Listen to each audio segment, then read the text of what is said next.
this online as well. Today, we're going to open with a short word of prayer and then go through an overview of something that I hope everyone is going to be interested in. All right, so let's begin. Dear God, our Heavenly Father, we know that you welcome all to come to your kingdom.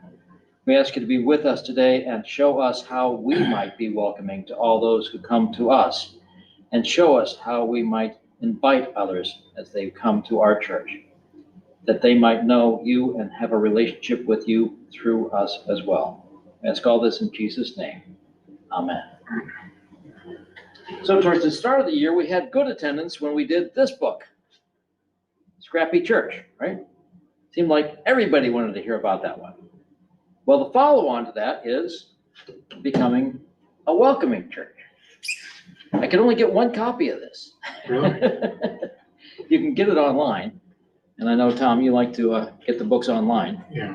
So you can go to Amazon and get a Kindle book, but we could only get one of these through Amazon. Why? The inventory was only one. Either there's real high demand or real low demand. I think it's real high demand because I'm seeing it pop up in other sites as well. Oh, good. B&H Publishing does this. I think there's a couple of other publishers or catalog that will do it. But Yeah. when we went to order this was the only one.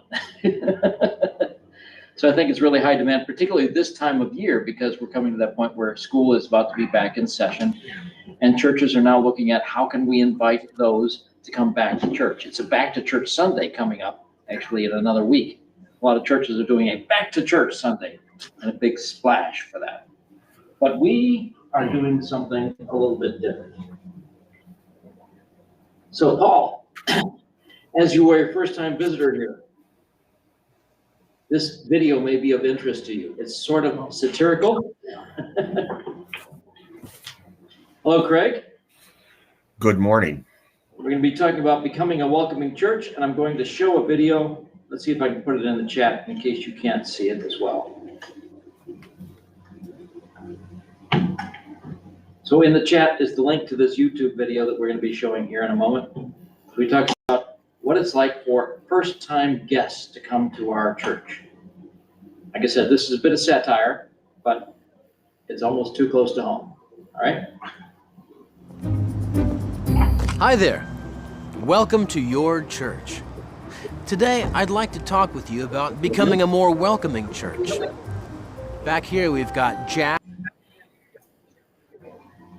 For some reason, it's not going through the owl.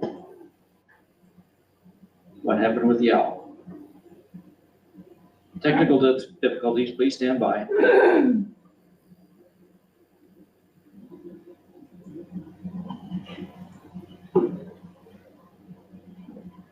And let's see if I can find it here.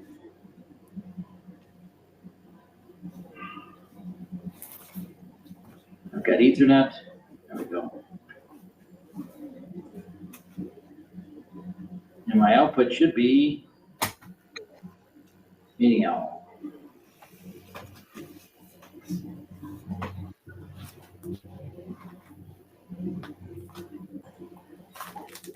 There we go.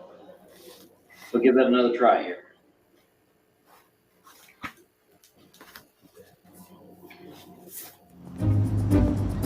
Hi there.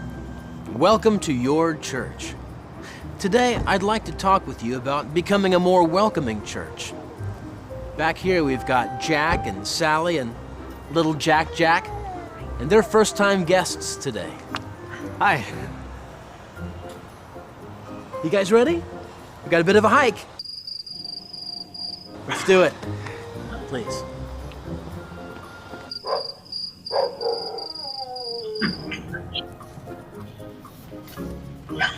Most church members don't see their churches clearly. They think of their churches as friendly, open, welcoming.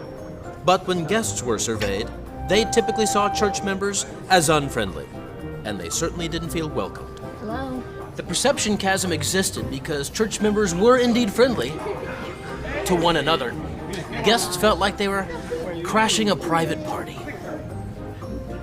Should we get Jack checked in? For instance, while you feel your church is homey and everyone knows each other, without clear security safeguards, guests may find those same areas creepy, or worse yet, unsafe. Nope.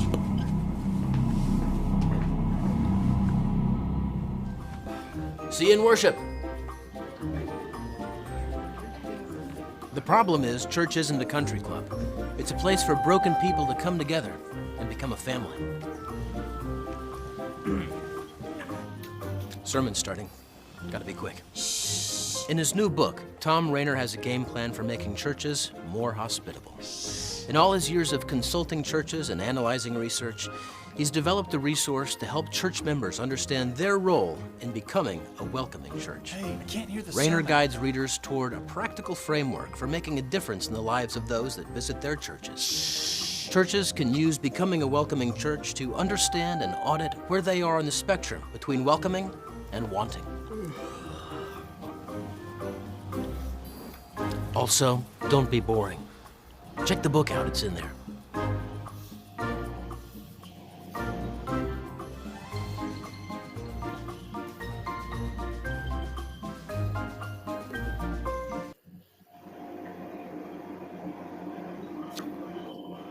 Any thoughts, comments? Did they film that? Did they film that in the church basement? The scary part. Could have filmed it here, but yeah. Not that I'm trying to slam anything on us, but No. we don't recognize that how it appears to those who are outside coming in. And last week we had a lot of visitors, about 32 if I recall correctly. So that was one that I heard some comments afterwards in the week that followed about Such whether we were as? welcoming or not. Such as? Well, they took the bulletin that's laid out like a book, right? And they're following along in the liturgy, and then when it gets to the hymn, it's just got the title of the hymn. Now what do you do? That's right. Somebody had to whisper to him, "You use the book." They don't understand that you have to open the hymnal. Right. Right, all you gotta do is, in parentheses, please refer to the hymnal in the pew. We could put that there, or we could just hand all of the guests the large copy that has the hymns in it.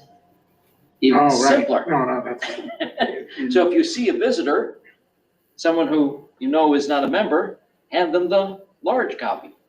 Real simple. we probably are not doing that to save paper. Like, that's really critical. We're also probably not doing it because we spent money on the hymnals and people want to use them. I think there's a variety of reasons, but We spent money on the hymnals, but we don't want the people who attend as guests to know that. to know that we spent the money on the hymnals, but we want to get our money's worth. Certainly. But do you want to exclude people from actually worshiping with you? No, I mean I'm all for it. Yeah. So we've got selected copies that Kathy always uses, right? With the hymns in it, so you don't have to fumble around. And for parents with children, trying to fumble with the hymnal Yeah. can be difficult as well. Be sensitive to what those who are outside of our holy huddle are actually experiencing. That's what we're saying, right? I guess at the very least, we should make a lot more large sizes. I mean, if nothing else at this point. Kathy Gherkin is very sensitive to the money that we spend. And so we don't print as many because we're going over our allotted amount on the copier. And then we run out and people don't have them. So So change the contract on the allotment. Right. Well, do you know in advance, because of the event, when you're likely to have 30 guests versus 2 or 3? We don't. So we cut down from printing all of them full size because that was the complaint, because we're printing so many that are full size. So we went to the book size because people wanted to use the book size and use the hymnal. All right. And then we had the limited amount. Okay, we'll print 5 for those people who need the large print. And the people who gave you feedback, this seemed like a serious problem? Because I would think once you'd been to any church anywhere, do it the same way. They don't? No, No. Every church is different, and most churches these days have the screens up in front. So you don't even- We've had the screen issue, and then that became a issue because they don't want to put up the screen. So, I mean, The I person- think that's feedback was she grew up in the Salvation Army. I'm sorry. She grew up in Salvation Army. Oh. That's the church that she attends, is Salvation Army. Yeah, and they, She could follow the stuff that was bold and right, she could follow what it was that we were responding to, but when we got to the hymn, she was totally lost. well, okay, So we've got people who are coming to the church who may not have been to church at all. yes, yeah. Well, and the first time you do something, you learn how it's done. It's gonna be uncomfortable. Well, and one thing you could do is when you announce the hymn, say hymn number blah, blah, blah in your pew hymnal. Right. I could do that. Yes, that, And I do announce the hymn number, Right. so I could say, in your books. in your hymnal. Yeah, well, that would save all the extra printing and everything. I mean, at least, But still, you got people who are fumbling with a child and the hymnal and liturgy. okay, But we print maybe 5 of the full size with the hymns in it. Is that enough for days when we're doing a special celebration? August 20th will be the opening of the school. We'll be doing blessing of backpacks. We expect more visitors from Open Arms to show up for that. Now, those who are Catholics see everything in the missal, right? right. Do they use the hymnal in the Catholic Church? Well, there's the message. They use the missal. So even if you've been Catholic, you come here and it's not in the missal that they think they've got in their hand, right? okay, well, it's a good suggestion, an opportunity. Tom Rayner, the author of the book, 7 out of 10 guests will go to a church website as a determinative factor in where they will choose to visit. Now, members of the church don't visit the website, right? Members of the church don't ever go to the website, and they wonder why we're not announcing things at service. Because it's on the website. I've heard a complaint also about, you send too many emails.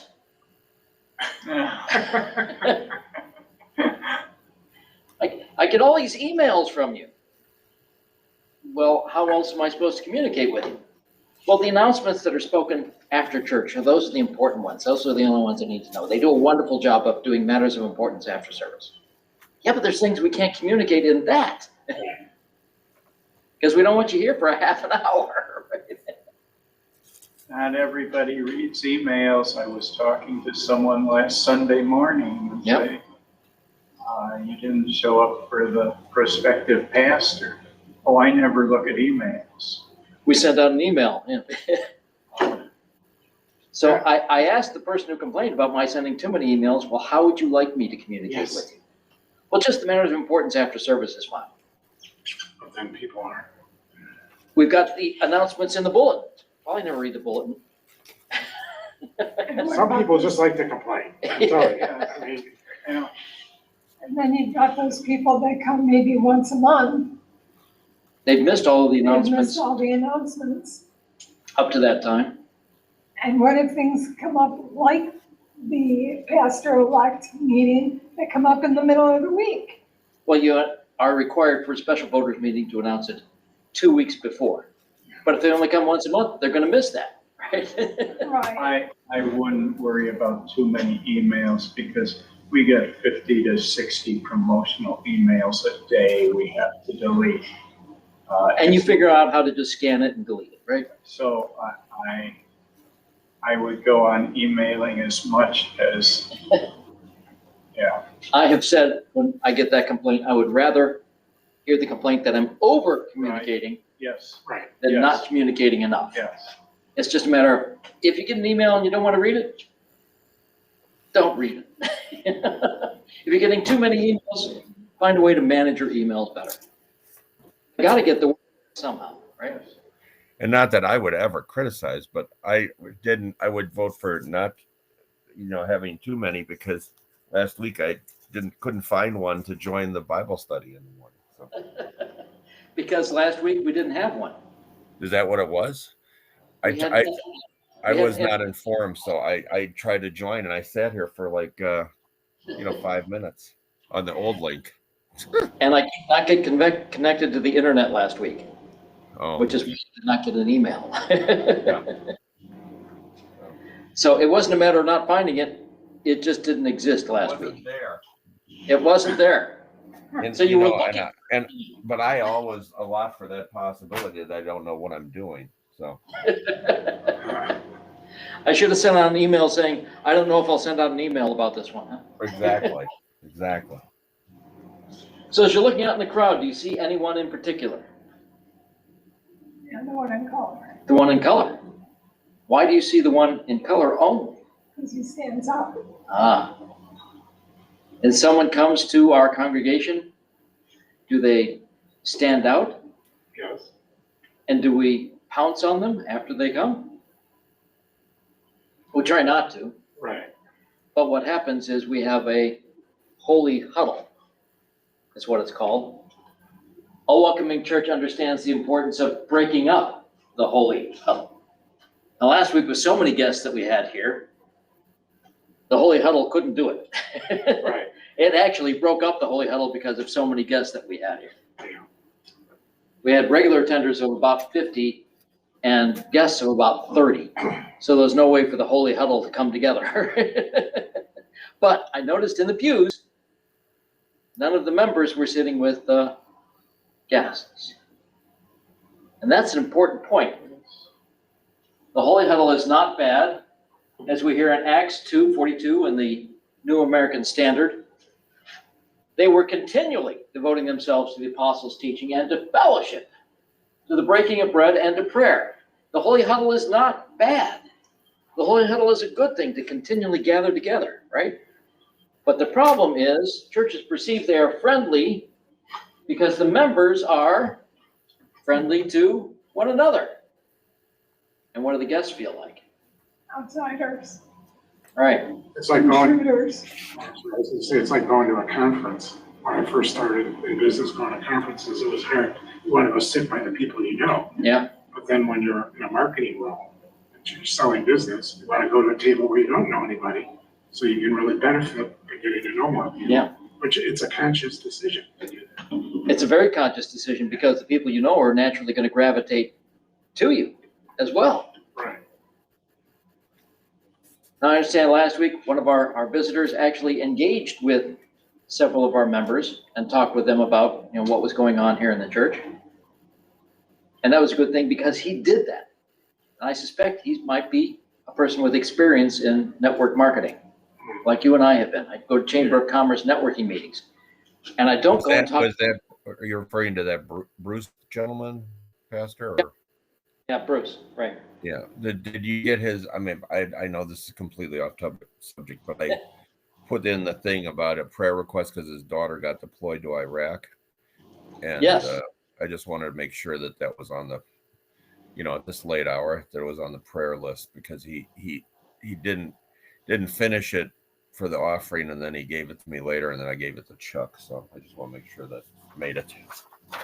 And I got it on Monday morning, thank you. And we put it in the prayer request for this week as well. Thank you. In addition, because he had filled out a card with his contact information, we found him in the archive of our database. And he also put in his home church, so I was able to email his home church that he was here, attended communion, and had submitted a prayer request, so his home church can pray for it as well.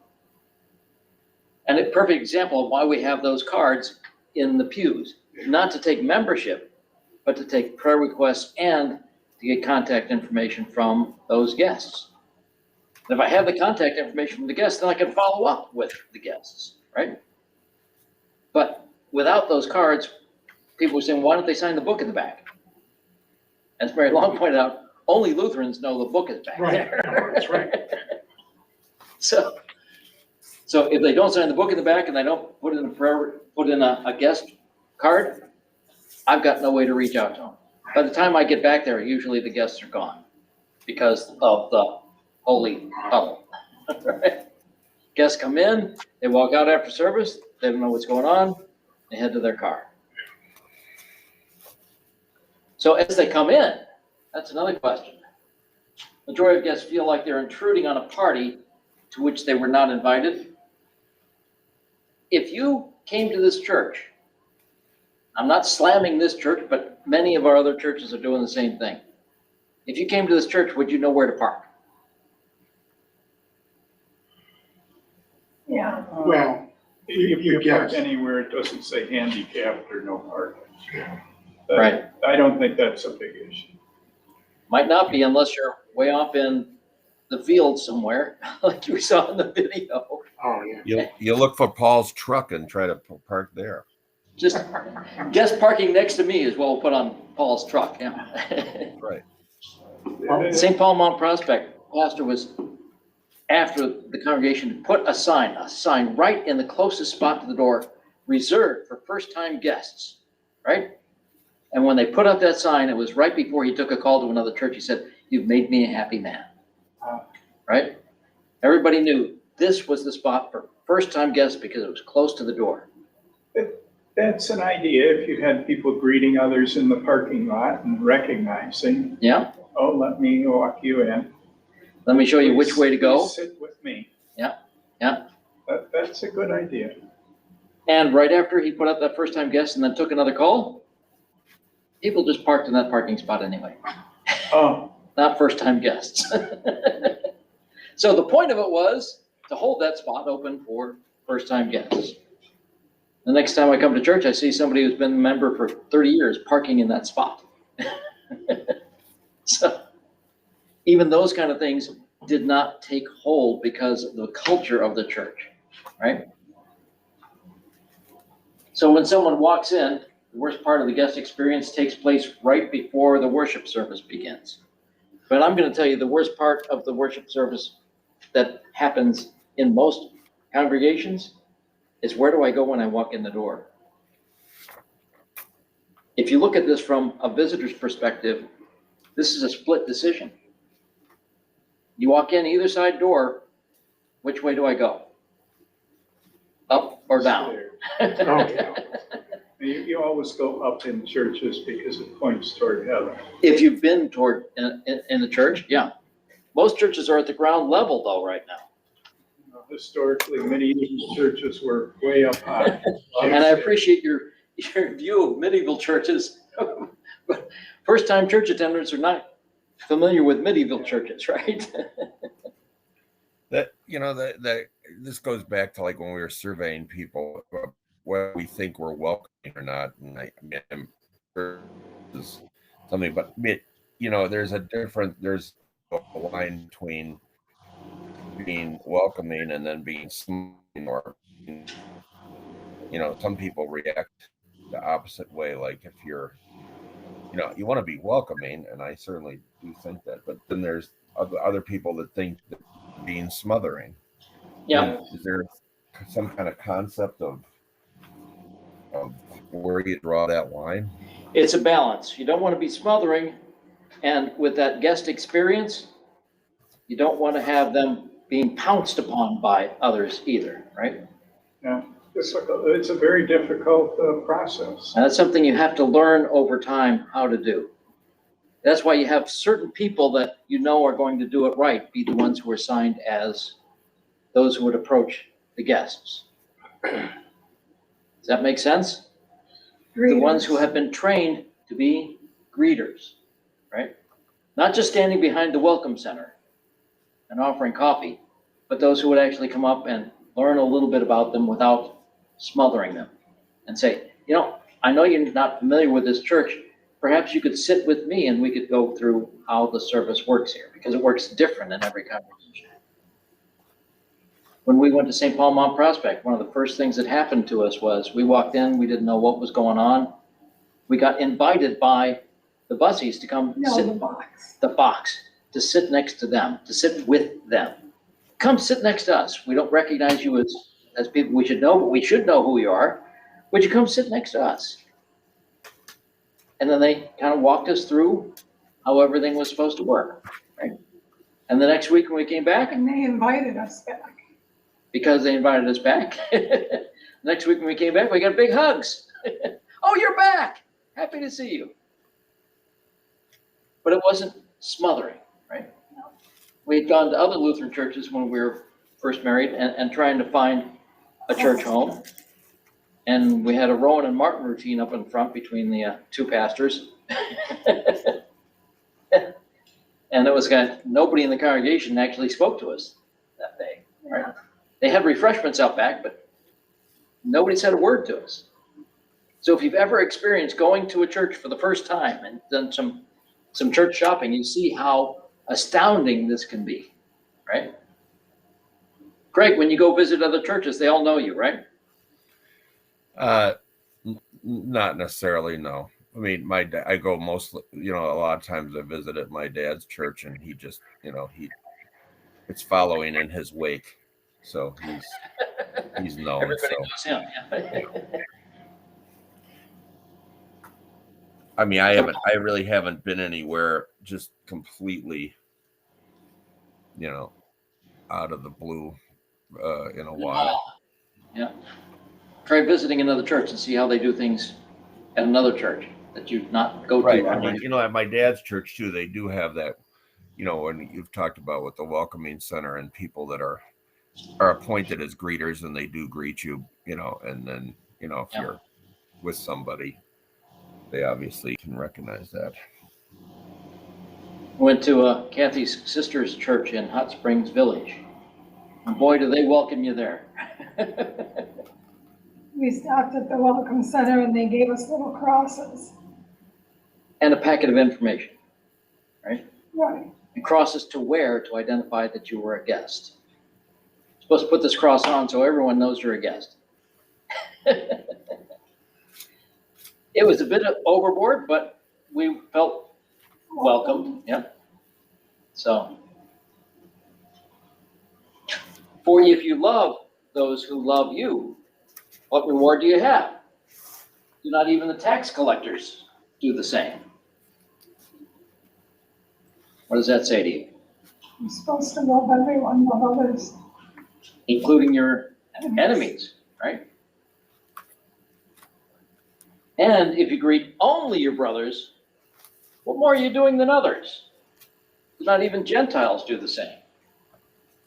You therefore must be perfect as your heavenly Father is perfect. So the second point, a welcoming church exists primarily to serve God and serve others. We see the start of the washing of the feet as Jesus showed his disciples how to serve others at that last Passover meal, or instituted the Lord's Supper. For even the Son of Man came not to be served, but to serve, and to give his life as a ransom for many. So as we are followers of Christ, we are here to serve others, right? So what does that look like in the church service here? Like you said, often to sit with people that are first timers. And if it's somebody that you don't know, you can always say, I know I should know your name, but I don't recognize you, or. Yeah. That way, if they're a member that you haven't seen before, but they've been a regular member, you're not offending them by saying, are you a visitor? And we've got that happening a lot of times in this particular congregation after COVID. I didn't know the people who were not here during COVID, but some of them are coming back for regular attendance now. So I can't go up and say, oh, welcome guest. What, I've been a member here for 30 years. Yeah.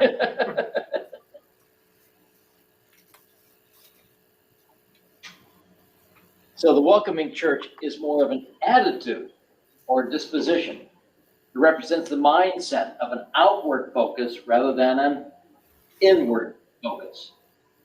It's about serving rather than being served.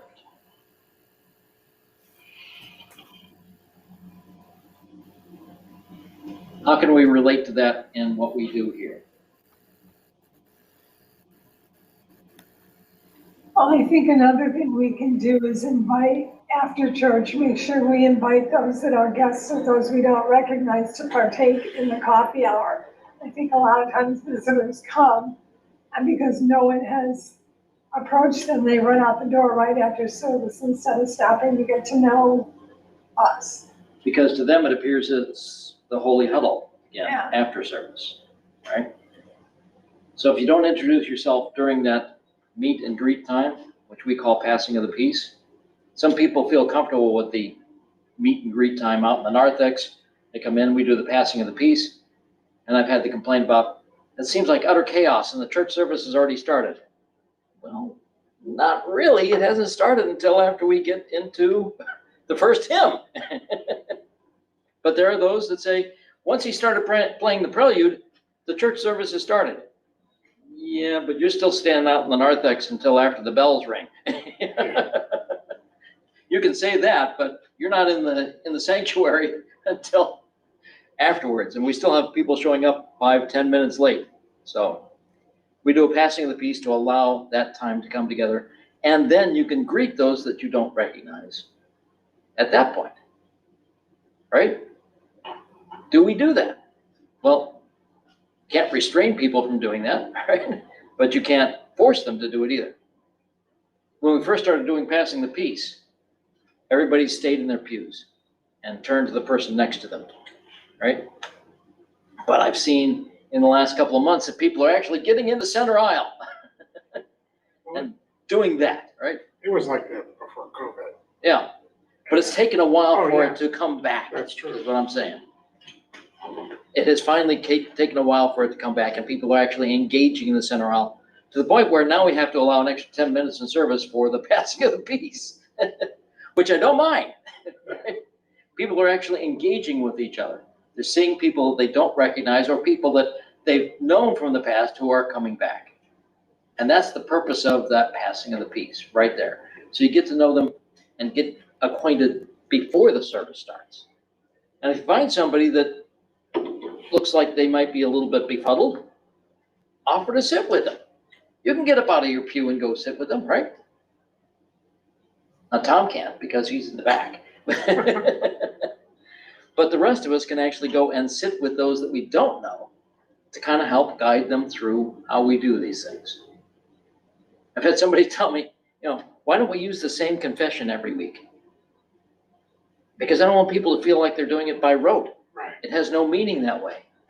Yeah, but that's the one I know. If you can read, it's not a problem. But I'm juggling with a child. Okay. So the inward focused church sees worship as something for themselves. And the outward focused church sees worship as something to attract the lost.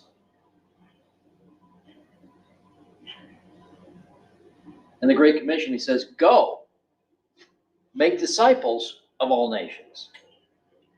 And say, come, sit here with the folks you know. Can't make disciples of all nations if you're all staying together, right? I was just going to mention something with regard, you got me thinking about the having a screen.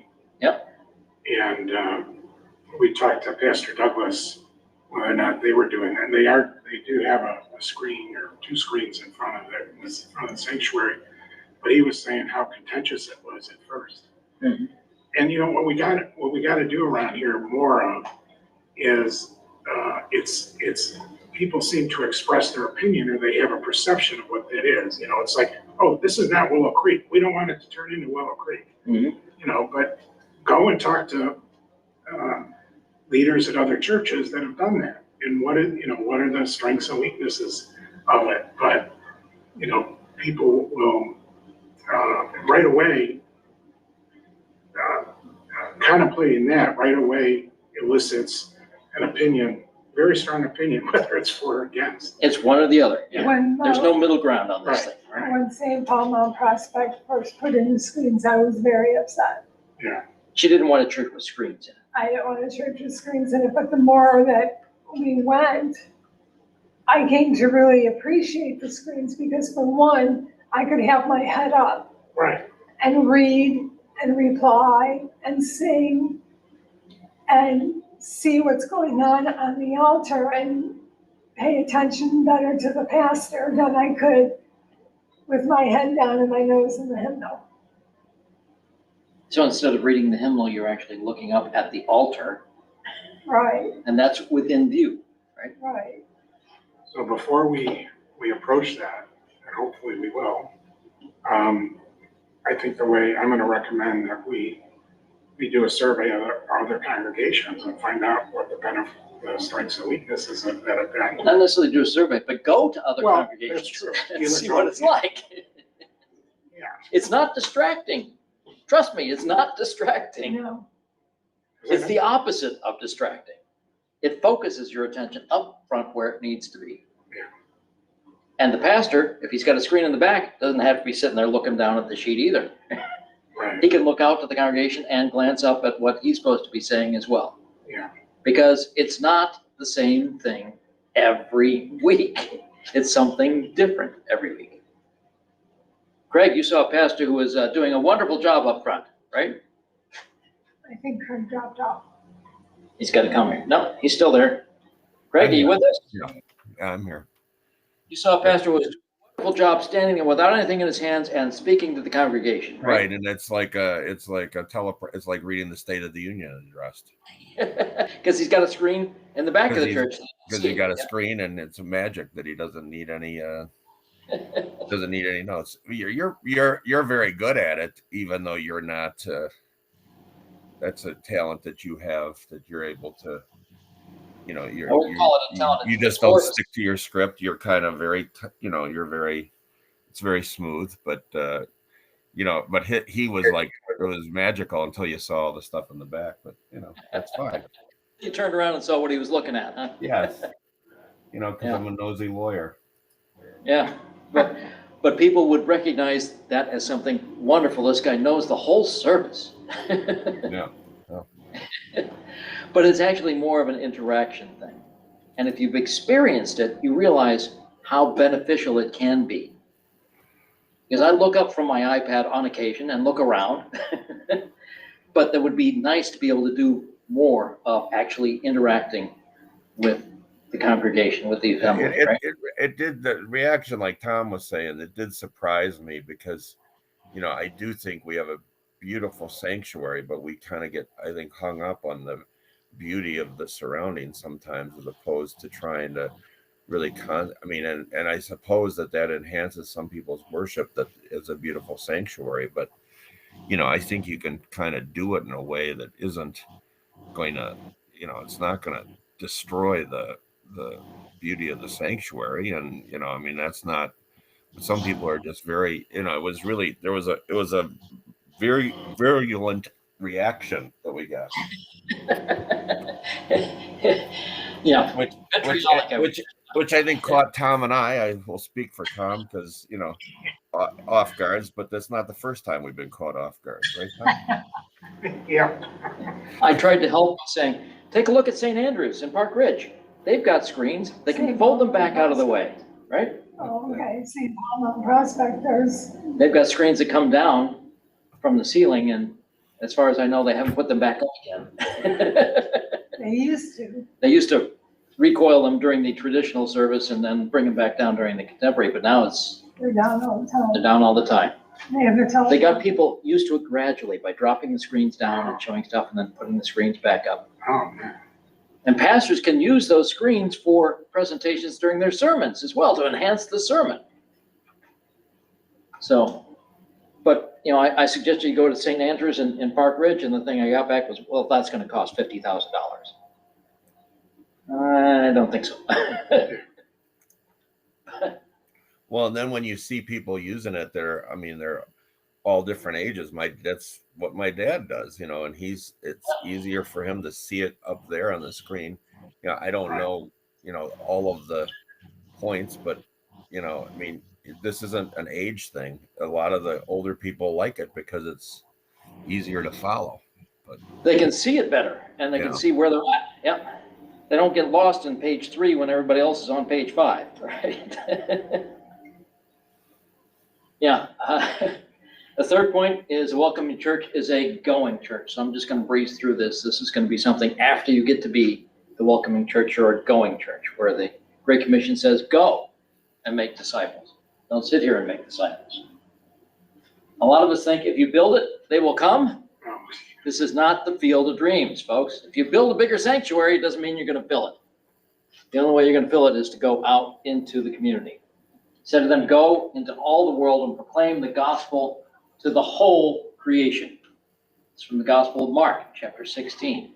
Go out there and proclaim it to the whole creation, right? Don't sit there silently inside the 4 walls and think that it's their responsibility to come in. Okay? So welcoming means going. The welcoming church is not merely a church that waits for the world to arrive at the physical address of the congregation.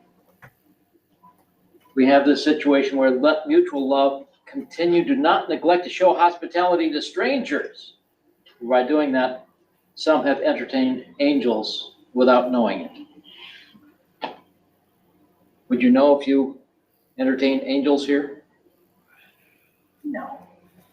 So treat everyone as though they are an angel, right? Don't treat them as outsiders. Welcome them as though they are coming from God, because the Holy Spirit has moved them to come here for some reason. That's really the point of it.